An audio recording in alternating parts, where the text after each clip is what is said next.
Where did the Bible come from? Did it come from man's inherent understanding of his connection with God, and they wrote things down, then eventually became stories? Or were there real experiences that were divine? I'll answer it this way. I think that anytime you go through any kind of loss or destruction or hardship, you have a better chance at seeing something you wouldn't if you came from nothing but comfort, safety, and something like the Garden of Eden. Right. So I think that it's I don't think anybody escapes suffering. I don't think anybody escapes some kind of ruin, some kind of loss, some kind of even age. You start to lose all the things you're proud of.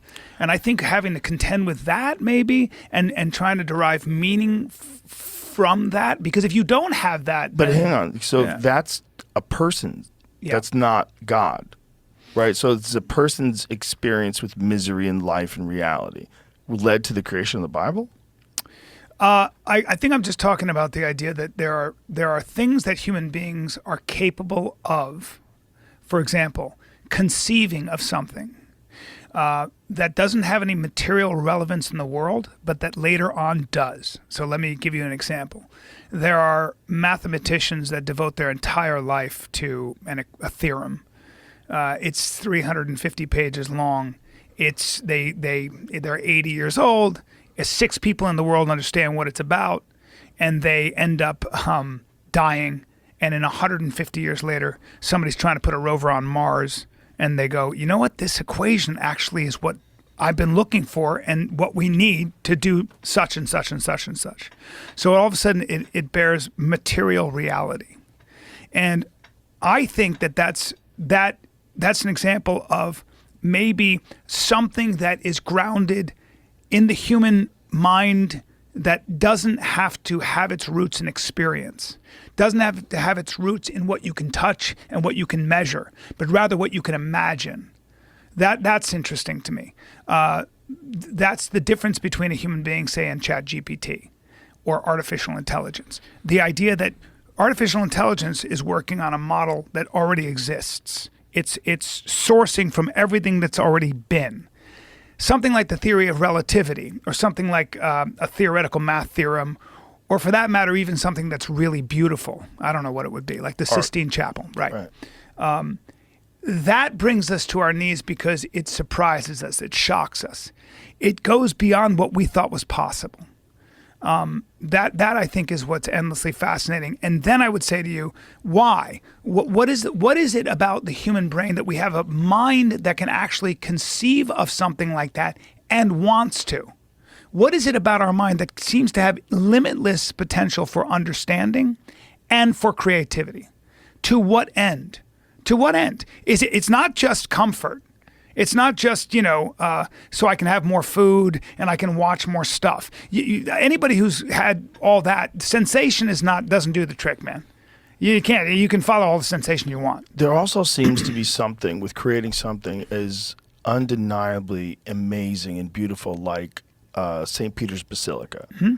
Where when you walk in there, it's so overwhelmingly beautiful that everyone gasps. Yes. And all these people are looking around. And isn't that, in a sense, doesn't that mimic the divine force of creation in the universe? Right? Like, yeah, you know what it does? Human beings and their creativity and their mind and their effort to express that have created this awe-inspiring thing of beauty. And you know what Schopenhauer and Nietzsche said about that?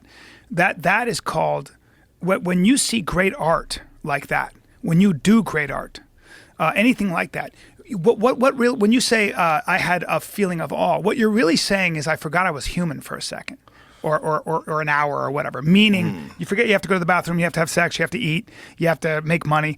Something about that arrested development, that sort of in high relief, you kind of go, you're awed by something that is possible. There's this, it's like a majesty. It's like this thing where you just go, how do you not believe in God when I have this feeling, this feeling of inspiration, maybe. And so God, again, let's be careful with that. I don't like to. I don't say Jesus. I'm just saying something bigger than myself. Overwhelming power of the universe. There might be a point. There might be a point to this. There might be something about like those two different ideas of power. There's power that makes me bow my head, I'm afraid of you, okay, which Pol Pot or Mao Zedong or Stalin had. And then there's the kind of power that Michael Jordan has, where I look up and I want to be like you. And it's the same idea. So you see somebody who seems to do what you didn't think was possible. You watch Jordan in his prime. You watch an amazing musician do something on a guitar like Jeff Beck and create a sound you hadn't heard, or the Sistine Chapel, or whatever it might be, and you just go, how did you do that, man? How the fuck did you do that? And then there's a similar feeling that you get when you see mountains. Like if you are on a ridge and you're looking out and you're seeing these snow-capped mountains and a creek running through it and deer walking by, you're like, holy shit, is this beautiful? Yes. It's beautiful. And what is that thing about people? The recognition of beauty. Like, are we the only animal that recognizes beauty? Because we don't just recognize it, we value it so highly. Yeah. Whether it's a beautiful landscape or a beautiful car or a beautiful woman, a beautiful house. There's something about the way things look that to us is just awe-inspiring. And it well, there's a whole body of, romantic body of, true a body of thought that says that beauty and truth are almost the same thing. You know how the Greeks define beauty? It's a beautiful way of doing it. In one word, harmony. And if you watch a cheetah run, that's what you're watching.